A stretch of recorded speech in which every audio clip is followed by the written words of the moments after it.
trading ကိုစားချင်ပြီမယ် spot trading နဲ့ futures trading ဘယ်ဟာကစားမယ်မသိလို့ခေါင်းကိုက်နေတဲ့လူတွေရှိလား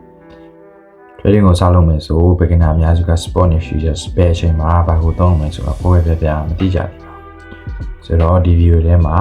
spot နဲ့ futures ရဲ့အဓိကကွာခြားချက်တွေကို beginner တယောက်အတွက်အယိုးရှင်းဆုံးနားလည်တော့လို့ကျွန်တော်ကရှင်းပြပေးပါမယ်ဆိုတော့ကျွန်တော်နဲ့အတူတူ video ဆောင်ဒီလိုက်ကြည့်လိုက်ပါ okay ဒါဆိုကျွန်တော်တို့ပထမဆုံး spot trading အနေနဲ့စလိုက်မယ် spot trading မှာပထမဆုံးအနေနဲ့ပိုင်ဆိုင်မှုကိုကြည့်မယ်ဆိုလို့ရှိရင် spot trading ကလက်တွေ့ဘဝမှာပစ္စည်းတစ်ခုကိုဝယ်ပိုင်ဆိုင်တာမျိုးနဲ့တူတယ်ဒီကွက်ထဲမှာပစ္စည်းတစ်ခုကိုလက်ရှိပေါက်ဈေးနဲ့ဝယ်လိုက်တယ်လို့မျိုးပေါ့ crypto မှာဆိုရင်ကိုဝယ်လိုက်တဲ့ crypto ကိုအခုဝယ်လက်ထဲရောက်လာပြီးတော့ကိုကတကယ်ပိုင်ဆိုင်သွားတာမျိုးဖြစ်တယ်ကိုကပိုင်ဆိုင်သွားပြီဆိုတော့ကိုရောင်းခြင်းနဲ့အချိန်ပြန်ရောင်းထုတ်တာတို့ကိုရှယ်ခြင်းနဲ့ wallet ထဲကိုရွှေ့ပြီးတိန်းတာတို့ဟာဒီအပြင်တော့စုပြီးတော့မှအတိုးတွေပါရှာလို့ရတယ်ပေါ့နော်ဒါက spot trading ရဲ့ပိုင်ဆိုင်မှုနောက်တစ်ခုကအရင်ပြုတ်တာ liquidation ဖြစ်တာပေါ့နော် liquidation risk spot trading မှာကကျွန်တော်တို့ကိုယ့်ရဲ့ပတ်စံကြီးလုံးဝ0ဖြစ်သွားတဲ့အထိကိုယ့်ရဲ့ account balance ကြီး0ဖြစ်သွားတဲ့အထိအရင်ပြုတ်သွားတယ်ဆိုတဲ့ risk မရှိပါဘူးကိုဝယ်ထားတဲ့ crypto ကဈေးကျလို့ရှိရင်လိုက်ကြမယ်အဲ့တော့ပဲလို့ရှိရပါတော့နောက်တစ်ခုကအမြတ်အရှုံးပါနော် spot trading မှာအမြတ်အရှုံးတွေကဘယ်လိုပေါ်လဲပါနော်အမြတ်ယူရင်ဘယ်လိုယူလဲအရှုံးပေါ်ရင်ဘယ်လိုပေါ်လဲဆိုတော့ spot trading ကတကယ်ဝယ်ယူပြီးတော့ပိုင်ဆိုင်တာဖြစ်တဲ့အတွက်ကြောင့်ကျွန်တော်တို့အမြတ်ယူချင်တာပဲဖြစ်ဖြစ်အရှုံးပေါ်ချင်တာပဲဖြစ်ဖြစ်ရှုံးခံချင်တာပဲဖြစ်ဖြစ်ပေါ့နော်ကျွန်တော်တို့ကထုတ်ရောင်းမှရတယ်ကိုကဝယ်ယူပိုင်ဆိုင်ထားတာဖြစ်တဲ့အတွက်ထုတ်ရောင်းမှသာနဲ့အမြတ်ရှုံးပေါ်တယ်လို့ပြောချင်တာအမှဥပမာအနေနဲ့ကိုက Bitcoin တစ် coin ကို Bitcoin ဈေး3သိန်းမှာဝယ်ထားလိုက်တယ်အဲ့ဒီအချိန်မှာ Bitcoin က3သိန်းခွဲကိုရောက်သွားတယ်3သိန်းခွဲဈေးကိုရောက်သွားတော့ကျွန်တော်တို့က9000မြတ်နေတယ်ပေါ့နော်9000မြတ်နေတာမှန်ပေမဲ့ကျွန်တော်တို့ထုတ်မရောင်းသေးသေးအဲ့ဒီအမြတ်ကကိုယ့်ရဲ့လက်ထဲကိုတကယ်မရောက်လာသေးဘူးကိုကထုတ်ရောင်းလိုက်မှသာလင်အဲ့9000ကအမြတ်ဆိုပြီးတော့ပေါ်လာမှာပေါ့နော်ဒီလိုပဲအရှုံးဆိုင်မှာဆိုရင်လည်းကျွန်တော်တို့ Bitcoin 3သိန်းမှာဝယ်ထားတယ်ဈေးက8000ရောက်သွားတယ်ဆိုရင်ကျွန်တော်တို့က2000ရှုံးနေတယ်2000ရှုံးနေတာမှန်ပေမဲ့ကျွန်တော်တို့ကထုတ်မရောင်းသေးတဲ့ကျွန်တော်တို့ရဲ့အရှုံးကမပေါ်သေးဘူးတကယ်ထုတ်ရောင်းလိုက်မှပဲဒီ2000အရှုံးဆိုတာပေါ်မှာပေါ့နော်အဲ့လိုဆိုတော့ရှုံးခံတာဆိုလဲထုတ်ရောင်းမှရှုံးမယ်အမြဲယူချင်တာဆိုလဲထုတ်ရောင်းမှအမြဲရမယ်ပေါ့နော် okay ဒါဆိုနောက်ထပ်တော့ကြည့်လိုက်မယ် okay ဒါဆိုကျွန်တော်တို့ risk ဘာဆုံးအနေနဲ့ risk က spot trading မှာကနေတယ်လို့ပြောလို့ရတယ်ဘာလဲဆိုတော့ကျွန်တော်တို့ account balance ကြီးလုံးဝ0ဖြစ်သွားတဲ့အထိ account ပြတ်သွားတဲ့အထိ risk မရှိဘူးပေါ့နော်ကိုဝယ်ထားတဲ့ coin ဒီကြိုင်လိုက်ကြတယ်ဒါတော့ဝယ် risk ရှိရယ်သူက spot trading ကပြောမယ်ဆိုကျွန်တော်ကlow risk low return လို့ပြောလို့ရတယ်risk တအားမများသလို reward ကလည်းတအားကြီးမများဘူးပေါ့နော် futures trading နဲ့ရှင်းလိုက်လို့ရှိရင် rewards ကတအားမများဘူးလို့ပြောချင်တာနောက်တစ်ခုက safe to start okay safe to start ကတော့ spot trading ကခုမှစပြီးတော့မှလုပ်ဝင်လူတွေအတွက် safety ဖြစ်တယ်လို့ပြောလို့ရတယ်။ဘာလို့လဲဆိုတော့သူကကျွန်တော်ခုနပြောတဲ့ risk ကလည်းနည်းတယ်။ကောင်းက0ဖြစ်သွားတဲ့အထိနော်ကိုယ့်ရဲ့ account balance 0ဖြစ်သွားတဲ့အထိ risk ကမရှိနေဘူး။ဆိုတော့ beginner တွေအတွက် safety ဖြစ်တယ်ပေါ့နော်။ spot trading နဲ့စလုပ်မယ်ဆိုလို့ရှိရင် safety ဖြစ်တယ်လို့ပြောလို့ရတယ်။နောက်တစ်ခုက leverage ဆိုတာတော့ကျွန်တော်တို့spot trading မှာတော့ leverage ကမရှိဘူး futures trading မှာပဲရှိတယ် leverage ကကိုပိုင်ဆိုင်တဲ့ငွေထက်ပိုပြီးတော့မှအယောင်အဝယ်လုပ်ချင်တဲ့အချိန်မှာသုံးရတာအကောင် leverage ကိုခေါ်ပါတော့spot trading မှာကျွန်တော် leverage သုံးလို့မရဘူးကိုမှရှင်ရှိတဲ့လောက်ငွေပမာဏအတိုင်းပဲဝယ်လို့ရမယ်ရောင်းလို့ရမယ်ဒီမှာတစ်ခုရှိတာတော့ spot trading မှာကကိုရှိတဲ့လောက်ပဲဝယ်ရောင်းလို့ရတာဖြစ်တဲ့အတွက်ကြောင့်ကိုမှကငွေပမာဏအရင်ကြီးအများကြီးမရှိဘူးဆိုလို့ရှိရင်ကျွန်တော်နာမည်ကြီးနေတဲ့ Ethereum တို့ Bitcoin တို့ကိုဝယ်ဖို့ကတော့အနေနဲ့အခက်အခဲရှိနိုင်တာပေါ့နော် beginner တယောက်အနေနဲ့ဆိုလို့ရှိရင်အဲ့လိုမျိုးတော့ရှိတယ်ဒါကတော့ leverage ပေါ့နော်နောက်တစ်ခုက ဒါကတော့အမြတ်ရနိုင်မှု profitability လို့ခေါ်တယ်အမြတ်ရနိုင်မှုမှာကျွန်တော် spot trading ကသူကဈေးတက်နေမှာပဲအမြတ်ရနိုင်တာဖြစ်တယ်ပေါ့နော် market က bearish ဖြစ်နေလို့ရှိရင်ကျွန်တော်တို့အမြတ်ကမရနိုင်ဘူးကျွန်တော်တို့လုပ်လို့ရတာဆိုလို့buy low sell high ဆိုတော့နေနေဈေးမှာဝင်နိုင်မှုအခွင့်အရေးပဲစောင့်ကြည့်လို့ရပါပေါ့နော်အမြတ်ရနိုင်တာတော့ bullish market တစ်ခုတည်းမှာပဲအမြတ်ရနိုင်တာပေါ့နော် okay ဒါဆိုတော့ကျွန်တော် spot trading ရဲ့သဘောတရားလေးကိုနားလည်သွားပြီဆိုရင်သူ့မှာဘယ်လို NEA ရှိလဲဆိုတာကိုကျွန်တော်တို့သွားကြည့်လိုက်မယ် okay ဒါလေးကိုကျွန်တော်မပြောခင်မှာနည်းနည်းလေးပြောချင်တာရှိရပါတော့ကျွန်တော်ဒီလက်တွေ့ဘဝမှာကဘယ်ရာပဲလုပ်ဘယ်လုပ်ငန်းပဲလုပ် risk ဆိုတာကရှိရပါတော့risk နည်းတဲ့အလုပ်ရှိတယ် risk များတဲ့အလုပ်ရှိတယ်ကျွန်တော်ရှေ့မှာပြောခဲ့တဲ့ spot trading က risk နည်းတယ်လို့ပဲပြောခဲ့တာ risk လုံးဝမရှိဘူးလို့ကျွန်တော်မပြောခဲ့ဘူးပေါ့နော်အဲ့ဆိုတော့ကျွန်တော် spot trading မှာဒီလိုမျိုး risk လေးတွေရှိတယ်ဆိုတာကိုသိထားရမယ်အဲ့ဆိုတော့ကျွန်တော်ပထမဆုံးအနေနဲ့ scam coin တွေဝယ်မိတာပေါ့နော် okay ဒါဆိုရင် scam coin ဆိုတာဘယ်လို coin တွေလဲပြောပြပေးမယ်ကျွန်တော် scam coin ဆိုတာနာမည်တိုင်းပဲ scam လိမ်တာညာပေါ့နော်လိမ် coin တွေအဲ့ဆိုတော့ကျွန်တော်တို့ crypto လောကမှာကကောင်းတာတွေရှိသလိုဤပညာဖြစ်တဲ့အတွက်ကောင်းတာတွေရှိသလိုဒီလိုဆိုးတဲ့အရာတွေလည်းရှိတယ်ပေါ့နော်အဲ့ဒါဆိုတော့လူလိမ်တွေကကျွန်တော် project တစ်ခုကိုထောင်လိုက်တယ် project ကိုထောင်ပြီးတော့မှသူတို့ရဲ့ project ကဘယ်လောက်ကောင်းပါတယ်ကြီးညာတယ်သူတို့ရဲ့ project မှာရင်းနှီးမြှုပ်နှံရင်ဘယ်လောက်အကျိုးမြတ်တွေရပါမယ်ပေါ့နော်နောက်တစ်ခုကသူတို့ရဲ့ crypto က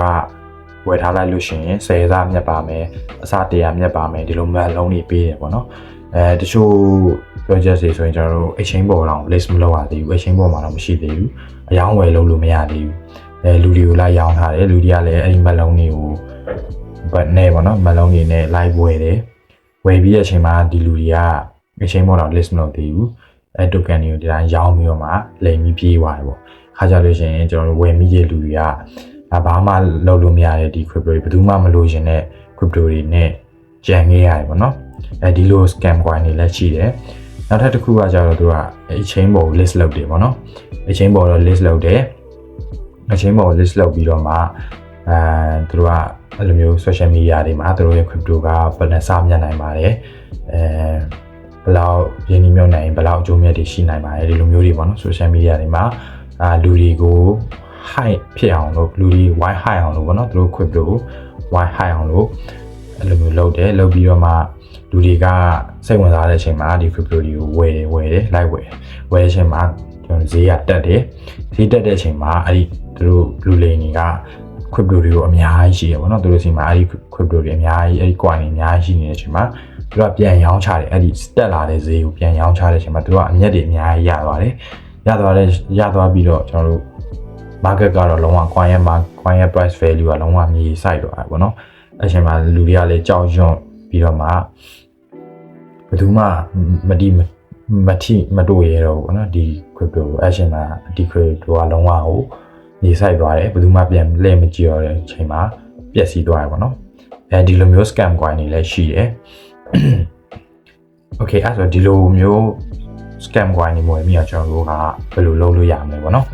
ဘယ်လိုလုပ်လို့ရမလဲဆိုတော့ပထမဆုံးကျွန်တော်တို့က project တစ်ခုကိုရင်းနှီးမြှုပ်နှံတော့မယ်ဆိုလို့ရှိရင်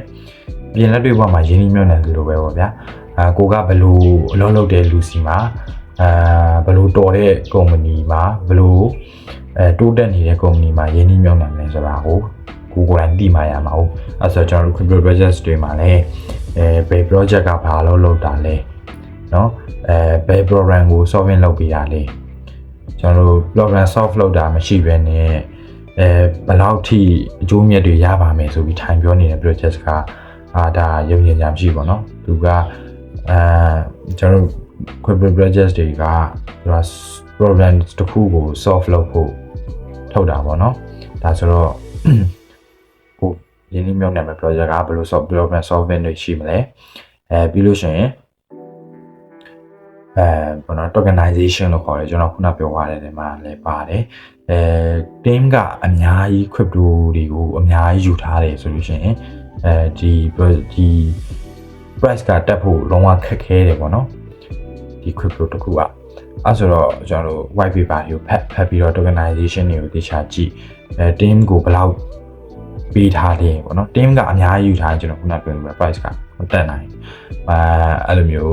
scam မယ်ဆိုလို့ရှိရင်တော့မှသူတို့ကအကုန်လုံးရောင်းချလိုက်လို့ရှိရင်အဲ့လိုလုံးဝ price ကဒီ site ဝါပြီးတော့လုံးဝပေါ့နော်လုံးဝပြန်ပြီးတော့ထူထောင်လာနိုင်တော့မှာမဟုတ်ဘူးအဲ့လိုမျိုးပေါ့နော်ဒါဆိုရင်တော့ကိုကအဲ့လိုမျိုးရင်းနှီးမြှုပ်နှံတော့မှဆိုရင် white paper ရဲ့တခြားဖတ်ပြီးတော့မှ tokenization တွေတခြားကြည့်ဒါဆိုရင်တော့ကျွန်တော်တို့ scam coin ကိုရှောင်နိုင်သွားလိမ့်မယ်ပြီးတော့ကျွန်တော်တို့ရင်းနှီးမြှုပ်နှံတဲ့နေရာမှာလည်း edition ထဲမှာကျုပ်တွေအများကြီးမထည့်နေဆိုလို့ပဲကျွန်တော်တို့ရဲ့ပတ်စံတွေအကုန်လုံးကိုလည်း crypto တစ်ခုထဲမှာပဲတော့မှရင်းနှီးမြှုပ်နှံတာမျိုးမလုပ်သင့်ဘူးပေါ့နော်ခွဲထား sector တွေခွဲထား session တွေခွဲထား AI sector ဆို AI sector layer 1ဆို layer 1အဲ့လိုမျိုးခွဲထားပေါ့နော် percent နဲ့ကိုယ့်အကူတည်တဲ့ဘယ်လောက် percent ဘယ် sector မှာတော့ဘယ်လောက် percent အဲ့လိုမျိုးခွဲထားလို့ရှိရင်ကျွန်တော်တို့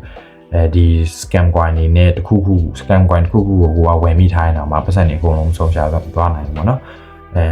ကိုရင်းနှီးမြှုပ်နှံထားတဲ့ percent တစ်ခုလောက်ပဲဆုံးရှုံးသွားနိုင်ဆုံးရှုံးတာမျိုးဖြစ်မယ်ပေါ့နော် okay ဒါဆိုတော့ကျွန်တော်တို့ scam coin တွေကဘာတွေလဲဘယ်လိုဒီ scam coin တွေဘယ်လိုရှောင်အောင်လဲဆိုတော့ကျွန်တော်နားလည်ပါလိမ့်မယ်လို့ထင်တယ်နောက်တစ်ခုက exchange hack ပေါ့နော် exchange hack ခံရတာတွေဒီအောင်တွေကကျွန်တော်တို့ဖြစ်လေရှိတယ်ပေါ့နော်ဘယ် exchange ကိုကျွန်တော်ကပြောတော့ဘူး exchange တွေအဲ့လိုမျိုး hack ခံရတာရှိတယ်ဒီတော့ exchange တွေ hack လို့ရှိရင်ကိုကပတ်စံတွေ balance တွေကိုကောင်းတယ် balance တားများရင်ကိုကလည်းအဲ့ဒီရှိတယ်ပေါ့နော်ဆိုတော့ဒီလိုမျိုး exchange hack တဲ့ risk ကိုရှောင်နိုင်မှုကတော့ကျွန်တော်တို့ကို့မှာ account balance ကအတအားများနေပြီ trading invest လုပ်ထားတာတွေကလွဲလို့ပေါ့နော် portion နဲ့crypto တွေကိုကြာတော့ကျွန်တော်တို့ exchange တွေပေါ်မှာမသိမ်းပါနဲ့ exchange ပေါ်မှာသိမ်းလို့ရှိရင် risk များတယ်ကျွန်တော်တို့နာမည်ကြီးတဲ့ hot wallet တွေဖြစ်တဲ့MetaMask တို့ Trust Wallet တို့ပေါ့နော်ဒီကောင်တွေကိုသွားပြီးတော့မှသိမ်းထားဖို့ချန်ပေးတယ်ပေါ့နော်အဲ့တော့ကျွန်တော်တို့ wallet တွေနဲ့ပတ်သက်ပြီးတော့မသိသေးဘူးဆိုလို့ရှိရင်လည်းကျွန်တော်တို့နောက်ပိုင်းမှာဗီဒီယိုလေးတွေတခြားလုပ်ပြသွားမယ်ပေါ့နော်အဲ့ဆိုတော့ကျွန်တော်တို့ရဲ့ channel လေးကို like and subscribe လေးလုပ်ထားလိုက်အောင်နော် okay အဲ့ဆိုတော့ကျွန်တော် exchange hack ခံရတာတွေကိုရှောင်ရှားဖို့ကအဲ့ hot wallet တွေထဲမှာသိမ်းတာအပြင်နောက်တစ်ခုအရေးကြီးဆုံးကကျွန်တော်တို့ကိုသုံးနေတဲ့ exchange ကဘယ်လောက်ထိယုံကြည်စိတ်ချရတယ်ပေါ့နော်ဒီဘက်ကလည်းအရေးကြီးတယ်ကိုကဘယ်လောက်ယုံကြည်စိတ်ချရပြီး security ဘယ်လောက်မြင့်တဲ့ exchange ကိုသုံးနေရလဲပေါ့နော်ပြီးတော့ကမ္ဘာအဆင့်တန်းမိတဲ့ exchange တခုဟုတ်ရလားပေါ့နော် okay ကျွန်တော်တို့ crypto chain ကတော့ကမ္ဘာအဆင့်တန်းလည်းမိ security လည်းမြင့်ပေါ့နော်ယုံကြည်စိတ်ချရမှု customer service အပြည့်ရှိတဲ့ biggest exchange လေးကိုကျွန်တော်တို့ကညွှန်ပြချင်တယ်အဲ့ဆိုတော့ biggest account ဖွင့်ချင်တယ်ဆိုလို့ရှိရင်လည်းကျွန်တော်အောက်က video လေးထဲမှာသေးစိတ်ပေါ့နော်ရှင်းပြထားတာလေးရှိတယ်ဒီ video link လေးကိုdescription ထဲမှာကျွန်တော်ထည့်ထားပေးမယ် okay ဒါဆိုတော့ကျွန်တော်တို့ exchange ဖိုက်ခံရတာတွေက risk တွေရှိတယ်ဘယ်လိုရှောင်ရမလဲဆိုတော့သိပါလိမ့်မယ်လို့ထင်တယ်နောက်တစ်ခုကကျွန်တော် invalidated project တွေမှာရင်းနှီးမြှုပ်နှံမိခြင်းဆိုတော့ invalidated project ဆိုတာကကျွန်တော်လက်တွေ့ပေါ်မှာအောင်မြင်တဲ့ company တွေအောင်မြင်တဲ့စီးပွားရေးရှိတယ်လို့ကြာရှုံးတဲ့စီးပွားရေးတွေလည်းရှိရပေါ့နော်အဲဆိုတော့ crypto project တွေမှာလည်းကျွန်တော်အောင်မြင်တဲ့ project တွေရှိတယ်လို့ကြာရှုံးသွားတဲ့fail ဖြစ်သွားတဲ့ project တွေလည်းရှိတယ်ပေါ့နော်ဥပမာပေးရမယ်ဆိုရင်ကျွန်တော်တို့ Luna coin ကိုပဲကြည့်ပေါ့နော်Luna coin ဆိုလို့ရှိရင်ကျွန်တော်တို့အောင်မြင်တယ်ပေါ့နော်အစားပိုင်းမှာလုံးဝအောင်မြင်တယ်သူရဲ့ price ကလုံးဝ100ကျော်ပေါ့နော်100ကျော်ထိရောက်သွားပြီးတဲ့အပိုင်းမှာသူကအချိန်တိုလေးအတွင်းမှာပဲလုံးဝ0ဖြစ်တဲ့အထိကိုပြန်ကျခဲ့ဘူးလေပေါ့နော်ဒါကတော့သူ project fail ဖြစ်သွားတာတွေနဲ့တခြားကိစ္စတွေရှိအဲ့လိုမျိုးကိစ္စတွေနဲ့နေချင်းညချင်းပေါ့နော်အဲ့လိုမျိုး0နီးပါးကိုဖြစ်သွားတာတွေအဲ့လို risk တွေရှိတယ်နောက်ထပ်အခုကျွန်တော်တို့အခုနောက်ပိုင်းမှာပြောမယ်ဆိုရင်တော့ကျွန်တော် OM project ပေါ့နော်သူက$6ရဲ့အထက်မှာရှိတာသူရဲ့ price ကဒါ ဒါပေမဲ့ तू ကတက်နာကြီးအတွင်းပေါ့နော်အဲ့ဒီတော့ကရောညာဘက်ဖြစ်လိမ့်မယ်ဒါပေမဲ့တက်နာကြီးအတွင်းလေးမှာဟိုကျွန်တော်တို့က price ကလုံးဝကို0တော့မရောက်သွားဘူးပေါ့နော်0ကျော်0တန်းနေပဲပို့ price လောက်ကို तू ကလုံးဝကျဆင်းသွားတာပေါ့နော်အကောင့်တွေဆိုလည်းလုံးဝ invalidated project တွေဖြစ်သွားတယ်စရင်းထဲမှာပါတယ်ပေါ့နော် invalidated project စရင်းထဲမှာပါတယ်ဆိုတော့အဲ့ invalidated project တွေမှာကျွန်တော်တို့တချို့လူတွေကရှိတယ်ဗျာဒီ coin ကဒီ crypto ကဒါနာမည်ကြီးတာပြန်ပြီးတော့ပြန်လာနိုင်တယ်ဈေးပြန်တက်နိုင်တယ်ဆိုပြီးဒီလိုမျိုးအဲ့လိုဖြစ်သွားတဲ့ project တွေမှာထက်ဝင်နေတာတွေရှိရပါတော့အဲ့လိုမျိုးတွေမလုပ်ပါနဲ့ဒီမှာကျွန်တော်တို့အကြံပေးခြင်းနဲ့ invalidated project တွေကကျွန်တော်တို့လူယုံကြည်မှုဒါနေပါတယ်ဗျအဓိကကကျွန်တော်တို့ way လို့ခေါ်တဲ့ institution တွေပေါ့နော်လုံးဝ high network ပတ်စံကိုအများကြီးကင်ထားတဲ့လူတွေသူတို့ကမယုံကြည်တော့လို့ရှိရင်သူတို့ကဒီ market ထဲမဝင်တော့ဘူးmarket ကိုဈေးအတက်အကျလုပ်နေတာကလည်းဒီ way တွေပဲပေါ့နော်သူတို့မယုံကြည်သူတို့ကမရင်းနှီးတော့ဘူးဆိုလို့ရှိရင်ဒီ market ကတက်စရာအကြောင်းမရှိတော့ကျွန်တော်တို့ကလည်းအဲ့လိုအများကြီးပတ်စံကြီးကင်ထားမှာမဟုတ်ဘူးလေနော်market ကိုလှုပ်ဆောင်နိုင်တဲ့ငွေကြေးကျွန်တော်တို့စီမှာမရှိနေဘူးအဲ့ဆိုတော့ကျွန်တော်တို့ဝယ်လိုက်လို့လေဒီ project ကြီးကဈေးပြန်တက်သွားမှလည်းမဟုတ်အဲ့ဆိုတော့ကျွန်တော်အဓိကပြောချင်တာက invalidated project တွေရှိတယ်အဲ့လို project တွေမှာရင်းနှီးမမြုပ်နှံမှုပေါ့နော်ရင်းနှီးမြုပ်နှံမှုဆိုတာအစောပိုင်းမှာတော့ကိုကမသိတာလည်းဖြစ်မယ်ဒီ project ကကောင်းတယ်ကောင်းတယ်ဆိုတော့ဝယ်ထားရှိမယ်နောက်တော့အဲ့လိုမျိုးကိစ္စဖြစ်လို့ဈေးပြန်ကျသွားတယ်ဆိုရင် okay ဒီ project ကတော့ invalidated project ဖြစ်သွားပြီဆိုထပ်ပြီးတော့မရင်းနှီးမြုပ်နှံနေတယ်ပေါ့နော်အဲ့လိုမျိုးပေါ့နော်နောက်တစ်ခုကကျွန်တော်တို့တစ်ခုရဲ့မှာပတ်စံနေပေါ့နော်ကိုယ့်ရဲ့ပတ်စံနေအကုန်လုံးကိုရင်းနှီးမြုပ်နှံတာမျိုးတွေမလုံးနဲ့ပေါ့နော်အဲဆိုခွဲထားပတ်စံတစ်ခုခွဲထားတကယ်လို့ related ဖြစ်မဲ့ project မှာကိုကရင်းနှီးမြုပ်နှံမိခဲ့တယ်ဆိုရင်တော့ပတ်စံတစ်ခုပဲဆုံးရှုံးမယ်ကိုယ့်ရဲ့ပတ်စံနေအကုန်လုံးဆုံးရှုံးသွားမှာမဟုတ်ဘူးပေါ့နော်ဆိုတော့invalidated project တွေကဘယ်လိုရှိလဲဘယ်လိုရှောင်ရှားရမလဲဆိုတာကိုလည်းသိသွားလိမ့်မယ်လို့ထင်တယ်ဆိုတော့ spot trading ကိုလုပ်မယ်ဆိုရင်ဒီလို risk လေးတွေတော့ရှိတယ်ဒီ risk လေးတွေကိုနားလည်ထားမယ်ပေါ့နော်ဘယ်လိုရှောင်ရမလဲဆိုတာလည်းကျွန်တော်ကအကုန်တေချာပြပြပေးသွားတာဆိုတော့နားလည်လိမ့်မယ်လို့ထင်တယ်Okay futures trading မှာကပထမဆုံးနေကျွန်တော်ပိုင်ဆိုင်မှုပြောရမယ်ဆိုရင် futures trading ကတကယ်လက်တွေ့ပိုင်ဆိုင်ရတာမျိုးမဟုတ်ဘဲနဲ့စာချုပ်တစ်ခုပေါ်မှာဈေးကိုခန့်မှန်းပြီးတော့မြက်ရှားတဲ့ပုံစံမျိုးပေါ့နော်အဲဆိုလို့ရှိရင်ဥပမာလေးနဲ့တရားပြောရမယ်ဆိုရင်ကျွန်တော်တို့ကရွှေဆိုင်ဒီဇိုင်းမှာဒီနေ့ပေါ့စီ300တိုင်းရွှေတစ်ချက်သားကိုနောက်လာမှဝယ်မယ်ဆိုတော့စာချုပ်ပေါ့နော်စာချုပ်ချုပ်ခဲ့တယ်ဒါဆိုနောက်လာမှရွှေဈေးက150ဖြစ်နေတယ်ဆိုလို့ရှိရင်ကျွန်တော်စာချုပ်တွေအတိုင်း300နဲ့ဝယ်ခွင့်ရမယ်ဆိုတော့ကျွန်တော်က350အမြဲရသွားပါတော့ဒါပေမဲ့ကျွန်တော်ကအဲ့ဒီတစ်လလုံးရွှေကိုလက်ထဲမှာကင်လိုက်ရတာမဟုတ်ဘူးစာချုပ်ထဲအတိုင်းပဲအမြဲရလိုက်တာပေါ့နော်ဒါဆို future trading မှာလည်းဒီလိုပဲ crypto တစ်ခုကဈေးတက်မယ်ထင်ရင်ဝယ်မယ်ဆိုတော့ long position ဖွင့်တဲ့စာချုပ်ချုပ်မယ်ဈေးကျမယ်ထင်ရင် short position ဖွင့်မဲ့စာချုပ်ချုပ်မယ်ပေါ့နော်အဲ့လိုချုပ်လိုက်ရုံပဲတကယ်ပိုင်ဆိုင်တာမျိုးတော့မရှိဘူးဟိုဝယ်လိုက်တဲ့ crypto လေးပေါ့နော်အဲဆိုတော့တကယ်ပိုင်ဆိုင်တာမရှိတာဖြစ်တဲ့အတွက်spot trading မှာလိုမျိုးကိုရွှေ့တာတို့ပေါ့နော် wallet တွေလည်းရွှေ့တာတို့စုပြီးတော့အမြတ်ရှာတာတို့ဒါမျိုးတွေတော့လုပ်လို့မရဘူးပေါ့နော် okay ဒါဆိုတော့ဒါ future trading ရဲ့ပိုင်ဆိုင်မှုနောက်တစ်ခုကအရင်ပြုတ်တဲ့ liquidation future trading မှာတော့ကျွန်တော် liquidation ရှိတယ်ကျွန်တော်တို့ account balance ဟိုက0ဖြစ်သွားတဲ့အထိပေါ့နော် risk ရှိတယ်ဒီ risk ကိုတော့သိထားဖို့လိုတယ်ပေါ့နော် okay နောက်တစ်ခုကတော့အမြတ်အရှုံး future trading မှာအမြတ်နဲ့အရှုံးကဘယ်လိုပေါ်လဲဆိုတော့သူက position ဖွင့်လိုက်အောင်မယ်ကိုကဈေးတက်မယ်ထင်ရင် long position ဖွင့်လိုက် long position ဖွင့်ပြီးတော့ကိုထင်ထားတဲ့အတိုင်းဈေးတက်သွားလို့ရှိရင်ကိုကအမြတ်ရမယ်ဒါမှမဟုတ်ကိုကတက်ဈေးတက်မယ်ထင်ပြီးတော့မှလောင်းထားတာကို price ကကျသွားမယ်ဆိုလို့ရှိရင်တော့ကျွန်တော်ရှုံးမယ်ဒီလိုပဲ short position မှာဆိုရင်လည်းဈေးကျမယ်ထင်လို့ short လိုက်တယ်ဈေးတက်သွားရင်ကျွန်တော်ရှုံးမယ်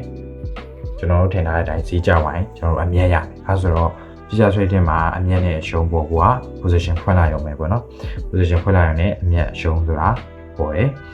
နောက်တစ်ခုကတော့ risk okay risk အနေနဲ့က future trading ကများတယ်ပေါ့နော်ဘာလို့လဲဆိုတော့ခုနပြောသလိုအရင်ပြုတ်တဲ့ liquidation ရှိတာဖြစ်တဲ့အတွက်သူကတော့ risk များတယ်လို့ပြောလို့ရတယ် okay နောက်တစ်ခုက safe to start အခုမှစပြီးတော့ trading လုပ်မဲ့ beginner တွေအနေနဲ့ကျွန်တော် future trading က risky ဖြစ်တယ် risk များတယ်လို့ပြောလို့ရတယ်ဘာလို့လဲဆိုတော့ကောက်အရင်ပြုတ်နိုင်တဲ့အထိအနေရရှိနေတာဖြစ်တဲ့အတွက်ပေါ့နော်အဲဆိုတော့အခုမှစပြီးတော့ trading လုပ်မယ်ဆိုရင်ကျွန်တော်တို့ future trading ကိုစလုပ်ဖို့အကြံမပေးလို့ပေါ့နော်ဒါဆိုရင်နောက်တစ်ခုက leverage okay အဲဆိုတော့ future trading မှာကျွန်တော်တို့ leverage ရှိတယ်125စာအထိပေါ့နော်maximum အနေနဲ့အလောက်ထိရနိုင်တယ်ဒါတော့ exchange rate အပေါ်ကိုအယောင်းဝယ်လုပ်တဲ့ crypto တွေအပေါ်ပြီးတော့ကိုယ့်ရဲ့ငွေပမာဏအပေါ်ပေါ့နော်အဲ့လို amount ပေါ်တွေမူတည်ပြီးတော့မှကျွန်တော် leverage တွေကဝယ်ပြသွားတာရှိတယ် leverage ဆိုတဲ့သဘော leverage ဆိုတဲ့သဘောကတော့ကျွန်တော်ပြောခဲ့သလိုပဲပေါ့နော်ကိုယ်မှာရှိတဲ့ကိုယ်ပိုင်ဆိုင်တဲ့ငွေပမာဏထက်ပိုပြီးတော့မှအယောင်းဝယ်လုပ်လို့ရတယ်ဆိုတော့ကျွန်တော် spot trading မှာပြောခဲ့တဲ့နာမည်ကြီး crypto တွေဖြစ်တဲ့ Bitcoin နဲ့ Ethereum တွေကိုကိုမှအရင်ဒီပမာဏအများကြီးမရှိရင်တော့ကျွန်တော်ကအယောင်းဝယ်လုပ်ပြီးတော့အမြတ်တွေရှာလို့ရတယ်ပေါ့နော်ဆိုတော့ future trading မှာက leverage ရတယ်ပေါ့နော်နောက်တစ်ခုကအမြတ်ရနိုင်မှုမှာတော့ကျွန်တော် future trading ကmarket က bearish ပဲဖြစ်နေ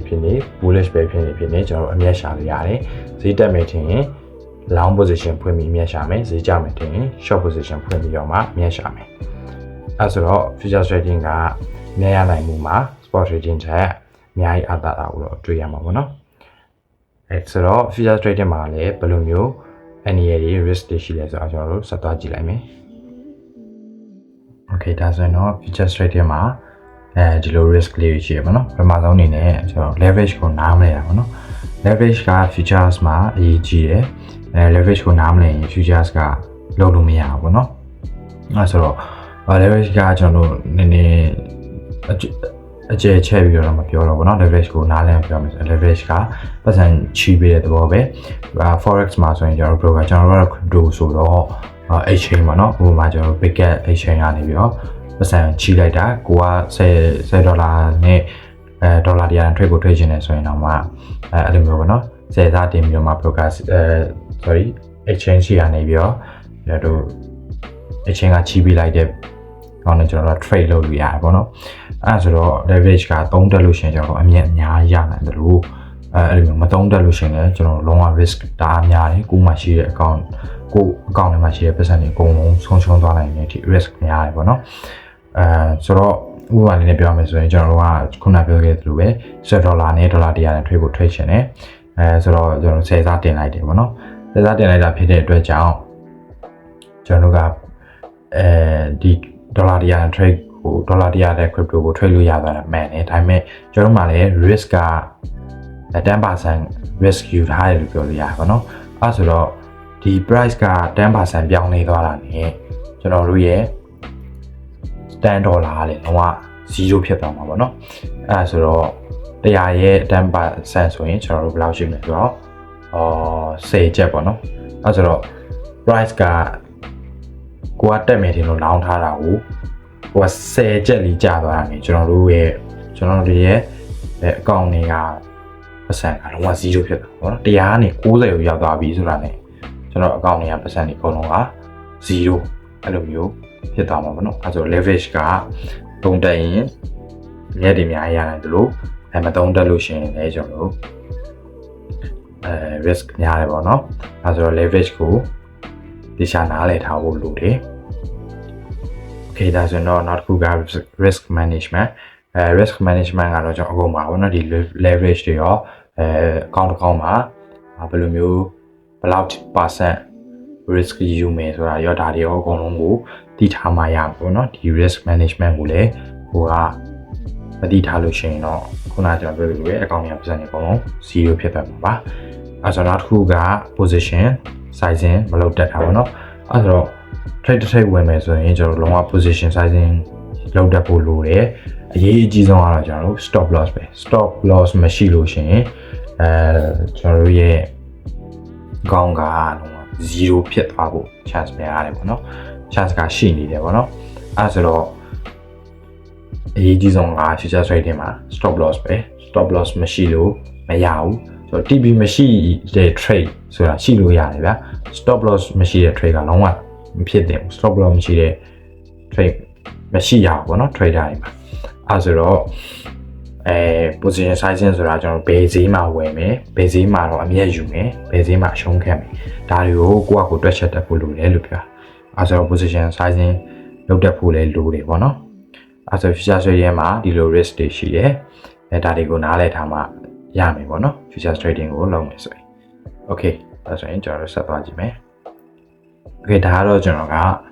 spot နဲ့ futures ကိုနောက်ဆုံးအနေနဲ့တခြားလေးပြန်ပြီးတော့နိုင်ရှင်းပြပေးမယ်ပေါ့နော်အဲဆိုတော့ပိုင်ဆိုင်မှုမှာကျွန်တော် spot trading မှာကတကယ်ဝယ်ပိုင်ဆိုင်နိုင်ရင်တကယ်ဝယ်ပိုင်ဆိုင်တာဖြစ်တဲ့အတွက်ကြောင့်ကိုယ့်ရဲ့ crypto ကိုကိုရှိရှင်နဲ့ wallet ထဲရွှေ့တာတို့စုပြီးတော့မှအတူရှာတာတို့ဒါမျိုးလုပ်လို့ရတယ် future trading ကတော့ကျွန်တော်စာချုပ်သက်ပဲဖြစ်တယ်တကယ်ပိုင်ဆိုင်တာမဟုတ်ဘူးတကယ်ပိုင်ဆိုင်တာမဟုတ်တဲ့အတွက်ကြောင့်ကျွန်တော်တို့ရွှေရှင်နဲ့ wallet တွေလည်းရွှေ့တာတို့စုပြီးတော့မှအတူရှာတာတို့လုပ်လို့မရဘူးနောက်တစ်ခုကအရင်ပြုတ်တာ liquidation ဖြစ်တယ်လို့လည်းခေါ်တယ် liquidation ဘိုင်းမှာတော့ spot က liquidation မဖြစ်ဘူးပေါ့နော်ဟိုမဖြစ်ဘူးဆိုတော့အဲ့လို scan coin တွေဗာတွေ exchange hack တွေကလွဲလို့ရှိရင်ကျွန်တော်တို့မရှိဘူးအကောင့် balance 0ဖြစ်သွားတဲ့အထိမရှိဘူးကိုဝယ်ထားတဲ့ crypto ဈေးကျရင်လိုက်ကြမယ်ပေါ့နော်ဒီလောက်ပဲရှိတယ်နောက်တစ်ခုကfutures ပေါ့နော် futures မှာကတော့ liquidation ရှိတယ်ကျွန်တော်တို့အကောင့်တော့ balance 0ဖြစ်သွားတဲ့အထိ risk ရှိတယ်ပေါ့နော်risk management တွေ leverage တွေဒါတွေကိုမသိထားရင်futures က risk ရှိတယ်အဲ့ဒီအရင်ပြုတ်တဲ့ risk ရှိတယ်ပေါ့နော်နောက်တစ်ခုကတော့ risk အပိုင်းမှာ spot မှာက risk နည်းတယ်လို့ပြောလို့ရတယ်ကျွန်တော်ခုနပြောသလိုအကောင့် balance 0အထိမဖြစ်သွားနိုင်ဘူးleverage တွေပါသုံးစရာမလိုတာဖြစ်တဲ့အတွက်ကြောင့် risk နည်းတယ်လို့ပြောလို့ရတယ် future trade ကတော့အကောင့် balance 0အထိဖြစ်သွားနိုင်တယ် risk ရှိတာကြောင့် risk များတယ်လို့ပြောလို့ရတယ်ပေါ့နော်နောက်တစ်ခုက safe to start စလုပ်ဖို့အတွက်ဆိုရင်တော့ spot trading က safety ဖြစ်တယ် beginner တယောက်အတွက်ဆိုရင် market ကိုmarket ရဲ့ structure market ရဲ့ movement တွေကိုလေ့လာမယ်ဆိုရင် spot trading နဲ့အရင်စပါတော့ spot trading နဲ့စပြီးတော့ market movement တွေ market structure တွေကိုလေ့လာဒီလိုလုပ်ပြီးတော့မှကျွန်တော် futures ဘက်ကိုပြောင်းပါတော့အဲ့လိုပြောချင်တယ်အားကြောင့်မို့လို့ beginner တယောက်အနေနဲ့ဆိုတော့ spot trading နဲ့စတာကကောင်းတယ်နောက်တစ်ခုကတော့ futures မှာကကျွန်တော် risky ဖြစ်တယ်ရှင်းမပြောခဲ့လို့ပဲ futures trading ကိုစလုပ်တဲ့လူအနေနဲ့ပေါ့နော် beginner တယောက်အနေနဲ့future trading ကိုစလုပ်မယ်ဆိုရင်လုံးဝ risky move ကိုလုပ်နေရတယ်အတူတူပဲကိုက risk management တွေ leverage ဒါတွေအကုန်လုံးကိုနားလည်ထားမှရမယ်ပေါ့နော်နားလည်ထားလို့ရှိရင်ဒါ risk များတယ်လို့ပြောချင်တယ်အဲဆိုတော့ beginner တယောက်ကိုက beginner တယောက်အနေနဲ့ဆိုရင်တော့spot trading ကိုလုပ်ဖို့ပဲကျွန်တော်ကအကြံပေးလို့တယ်အခုနောက်တစ်ခုကတော့ကျွန်တော် leverage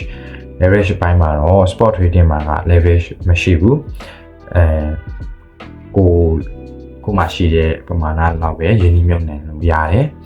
အမြတ်ကလည်းကိုယင်းနှီးမြှုပ်နှံတဲ့လောက်ပဲပြန်ရမှာပေါ့နော်နောက်တစ်ခုကတော့ futures trading futures မှာကတော့ leverage ကရှိတယ်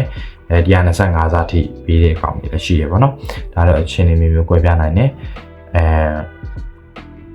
leverage ရှိတာဖြစ်တဲ့အတွက်ကိုမှရှိတဲ့ percentage ပမာဏတိုးပြီးတော့မှဝယ်အယောင်လုပ်လို့ရတယ်ပေါ့နော်အဲ့လိုအသာချက်တော့ရှိတယ်။ Okay ဒါဆိုရင်တော့ကျွန်တော် spot trading နဲ့ future trading ကိုဒီချာလေးကိုပဲပြနားလည်သွားလိမ့်မယ်လို့ကျွန်တော်ထင်တယ်ပေါ့နော်။ဆိုတော့ကျွန်တော်က spot trading ကဘယ်လိုလူတွေအတွက်လဲ future trading ကဘယ်လိုလူတွေအတွက်လဲပေါ့နော် beginner တယောက်အနေနဲ့ရောဘယ်ဟာနဲ့စတင်တယ်လဲဒါကိုကျွန်တော်ကပြပြပေးပါမယ်ပေါ့နော်။အဲဆိုတော့ spot trading ကကျွန်တော်ပုံမှန်ရောင်းဝယ်လုပ်တာနဲ့အတူတူပဲဆိုတော့နားလည်ရလွယ်ကူတယ်ပေါ့နော်လက်တွေ့ဘဝမှာပစ္စည်းတစ်ခုကိုဘယ်ချိန်ဝယ်ရမလဲဘယ်ချိန်ရောင်းထုတ်ရမလဲဘယ်ချိန်မှာကိုယ့်လက်ထဲမှာကင်ထားရမလဲဒါကိုသိပြီဆိုရင်တော့ကျွန်တော် spot trading က လုပ်လို့ရစလုပ်လို့ရပြီပေါ့နော်ဒါဆိုတော့နားလဲလွယ်တယ်ပုံမှန်ရောင်းရလောက်တာလည်းအတူတူပဲအဲဆိုတော့နောက်တစ်ခုက risk နေတာဖြစ်တဲ့အတွက်ကြောင့်ကျွန်တော်ရှင်းပြပြောခဲ့လို့ risk နေတဲ့အတွက်ကြောင့် beginner တယောက်အနေနဲ့ဆိုရင်တော့ spot trading နဲ့စလုပ်တဲ့ပေါ့နော်နောက်တစ်ခုကကျွန်တော် trading ကိုပေါ့နော်အချိန်အပြည့်မလုပ်နိုင်ဘူး chat တွေကိုအချိန်ပြည့်ထိုင်ကြည့်ပြီးတော့မှမလုပ်နိုင်ဘူးတခြားစီးပွားရေးပေါ့နော်အပြင်မှာစီးပွားရေးလုပ်ငန်းတွေရှိတယ်စီးပွားရေးပိုင်ဆိုင်ထားတာတွေရှိတယ်ဟိုကကိုယ့်ရဲ့ portion နေတဲ့ဝင်ငွေပမာဏတစ်ခုကိုပဲtrading မှာရင်းနှီးမြှုပ်နှံခြင်းနေပေါ့နော်ဒီလိုလူတွေအတွက် spot trading ကတင်တော်တယ်ပေါ့နော်အဲ့ဆိုအချိန်အပြည့် trading ကိုပေးစရာမလိုဘူးဈေးကျနေတဲ့အချိန်မှာကျွန်တော်တို့ဝယ်ထားလိုက်မယ်ပြီးတော့မှကိုအမြဲယူရှင်တဲ့ price ကိုဈေးရောက်ပြီဆိုလို့ရှိရင်ကျွန်တော်ဝင်အောင်လိုက်မယ်ဒီလောက်ပဲပေါ့နော်ဒါဆိုရင်တော့ကျွန်တော်တို့ spot trading ကတင်တော်တယ်လူတွေအတွက်နောက်တစ်ခုကတော့spot trading ကကျွန်တော်ပြောခဲ့သလိုပဲ risk နေတာဖြစ်တဲ့အတွက် risk အများကြီးယူရတာကိုမကြိုက်တဲ့လူတွေပေါ့နော် risk အများကြီးယူရတာမကြိုက်တဲ့လူတွေအတွက်လည်းဒီ spot trading ကတင်တော်တယ်လို့ပြောချင်တာ okay နောက်တစ်ခုကတော့ကျွန်တော်တို့ futures trading ကတော့ရှင်းမှလည်းပြောခဲ့သလိုrisk management တွေကိုတခြားလေးလာဖို့လိုတယ် leverage တို့ဒီ position sizing တို့ပေါ့နော်ဒါတွေအကုန်လုံးကိုကျွန်တော်တည်ထားမှာ futures trading ကလုပ်လို့ရတယ်ပေါ့နော် okay နောက်တစ်ခုကတော့ကျွန်တော်တို့ experience trader market ကဘယ်လိုမျိုး movement တွေလုပ်တယ်ဘယ်လို structure တွေရှိလဲပေါ့နော်ဒါတွေကိုလေ့လာပြီးပြီဆိုရင်တော့ကျွန်တော် experience ရှိတဲ့ trader တယောက်လို့ပြောလို့ရတယ်အဲဆိုတော့ experience trader ဆိုတာကဒါတွေကိုပဲပြောတာမဟုတ်ဘူးပေါ့နော် experience ရှိတဲ့ trader တယောက်ဆိုတာအချိန်ကာလလည်းလိုတယ်အချိန်ကာလလည်းရင်းနှီးမြှုပ်နှံထားတယ်ပေါ့နော်အချိန်ကာလတစ်ခုဒီ crypto လောကမှာကျင်းနိုင်ပြီးသွားပြီဆိုရင်တော့ကျွန်တော်တို့futures trading ကိုစမ်းပြီးတော့မှလုပ်ကြည့်တာတော့ဘာလို့လုပ်လို့ရတယ်ပေါ့နော်အဲဆိုတော့ experience ရှိပြီးသား trader တွေအတွက် futures trading ကတင်တော်တယ်နောက်တစ်ခုက trader တယောက်အနေနဲ့ရေရှည်ရည်တည်ခြင်းနဲ့သူအဲဆိုတော့trading ကိုဘာလို့အချိန်ပြည့်လုပ်ခြင်းနဲ့ချိန်ပြည့် chat ကိုထိုင်ကြည့်ပြီးတော့မှ trade နေရတာဟိုမှာ trader လို့သတ်မှတ်တဲ့လူတွေအတွက်ပေါ့နော် trading နဲ့ပဲ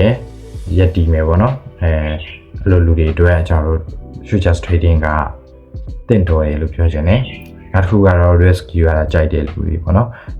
futures က risk တော့ sport ထက်ဆိုင်များတယ်ဟို risk များတာဖြစ်တဲ့အတွက် reward ကလည်းများမယ်ပေါ့နော်အဲဆိုတော့ risk ယူရဲဆိုတာလည်းကျွန်တော်တို့အပေါ်မှာပြောခဲ့လို့ risk management တွေဘောနော် position sizing တွေဒါတွေကိုကျွမ်းကျင်ပြီးတော့မှကျွန်တော် discipline ရှိနဲ့ risk ယူရတာကိုပြောတာပါ risk ယူရဲဆိုတာကိုမှရှိတဲ့ပတ်စံတွေအကုန်ပုံအောင်ပြီးတော့ risk ယူတာမျိုးကျွန်တော်ပြောချင်တာမဟုတ်ဘူးအဲ့လိုမျိုးလုပ်မယ်ဆိုရင်တော့ကျွန်တော်တို့ဒါ trader မဟုတ်တော့ဘူးเนาะgambler လောင်းစားသမားဖြစ်သွားလိမ့်မယ်ဆိုတော့ risk ကို discipline နဲ့ယူတဲ့ risk ယူရတာကြိုက်တဲ့လူတွေအတွက်လည်းဒီ futures trading ကတင်တော်တယ်လို့ပြောချင်တာအဲ့ဒါဆိုတော့ကျွန်တော်တို့ spot trading နဲ့ futures trading ဘယ်လိုလူတွေကဘာနဲ့တင်တော်မလဲဆိုတာကိုလည်းနားလည်သွားလိမ့်မယ်လို့ထင်တယ်ကျွန်တော်က beginner တွေအတွက်ဆိုရင်တော့ spot trading နဲ့ပဲစဖို့အကြံပေးချင်တယ်ပေါ့နော် risk လည်းနေတယ် market ကိုလည်းလေ့လာလို့ရတယ်ဆိုတော့ beginner တယောက်ဆိုရင်တော့ spot trading ကိုစမ်းလုပ်ကြည့်ပါလို့ပြောချင်တယ်ဒီ spot trading နဲ့ futures trading ကိုဘယ်လိုလုပ်ရလဲဆိုတာကိုကျွန်တော်ဒီချာချာလေးရှင်းပြထားတဲ့ video ကိုdescription ထဲမှာ link လေးထည့်ထားပေးမယ်เนาะအဲဒီ video လေးကိုအရင်ဆုံးကြည့်ပြီးတော့မှ spot trading နဲ့ futures trading ကိုဘယ်လိုလုပ်ရလဲဆိုတာနားလည်ပြီးဆိုရင်စမ်းပြီးတော့မှပေါ့เนาะbeginner တယောက်ဆိုရင်တော့ spot trading ကိုစမ်းပြီးတော့ trade ကြည့်လို့ရတယ်ဆိုတော့ okay ဒါဆိုရင်တော့ကျွန်တော်တို့ beginner တွေအတွက်ဘယ်ဟာအကောင်းဆုံးလဲဆိုတာကိုနားလည်သွားလိမ့်မယ်လို့ထင်တယ်ဆိုတော့ကိုက trading ကိုစလုပ်တော့မယ်ဆိုရင် exchange account တစ်ခုလောက်တော့ရှိတာဖို့လိုတယ်ဆိုတော့ကျွန်တော်တို့ crypto chain အနေနဲ့ကမ္ဘာအဆင့်တန်းလင်းပြီး security လည်းမြင့်ပြီး customer service ကိုအပြည့်အဝပေးရဲ့ Biget exchange လေးနဲ့မိတ်ဆက်ပေးခြင်းပါဆိုတော့ Biget account ကိုဖွင့်မယ်ဆိုရင် trading လုပ်ရင်ပေးရတဲ့ fees တွေကို 20% သက်သာ lifetime discount အနေနဲ့ crypto chain ကလုပ်ပေးတဲ့တည်တဲ့ campaign reward တွေကိုရဖို့ဆိုရင်တော့ကျွန်တော်တို့ရဲ့ referral code ဖြစ်တဲ့ CCMM1 ကိုသုံးပြီးကောက်ဖွင့်တာပဲဖြစ်ဖြစ် description ထဲမှာပေးထားတဲ့ link ကနေဖြစ်ဖြစ်အကောက်ဖွင့်တာကိုလိုမယ်နော် နောက်ဆုံးအနေနဲ့ကျွန်တော်ပြောချင်တာလေးကကိုကရောအခုဘယ် trading ကိုလုပ်နေလဲ spot trading ကိုလုပ်နေလား futures trading ကိုလုပ်နေလားဒါမှမဟုတ်ဘူးအခုမှစလုပ်နေတဲ့လူတွေဆိုရင်လည်းကျွန်တော်တို့ကိုက risk နည်းနည်းယူပြီးတော့မှဘောနော်စိတ်ရှိရှိနဲ့အကျိုးမြတ်ရှာတတ်တဲ့ investor လားဒါမှမဟုတ်ရင်ချိန်တိုတွင်းမှာပဲငွေဖော်တတ်တဲ့ futures trader လားကျွန်တော်ရဲ့ comment တွေထဲမှာဝင်ပြီးတော့ရေးတော့ပြပါအောင်ဗျဆိုတော့စောင့်ကြည့်ရှုပေးတဲ့အတွက်ကျေးဇူးအများကြီးတင်ပါတယ်မိကုန်းနေမေးစရာရှိရဆိုရင်လည်းကျွန်တော်တို့ comment ထဲမှာမေးခဲ့လို့ရတယ်လို့ကျွန်တော်တို့ရဲ့ Telegram community မှာလည်းလာပြီးတော့မှမေးလို့ရတယ်ပေါ့နော်ခုလိုရှင်းပြပါတယ်နောက်ဗီဒီယိုတွေမှာပြန်ဆောင်ကြမယ်နော်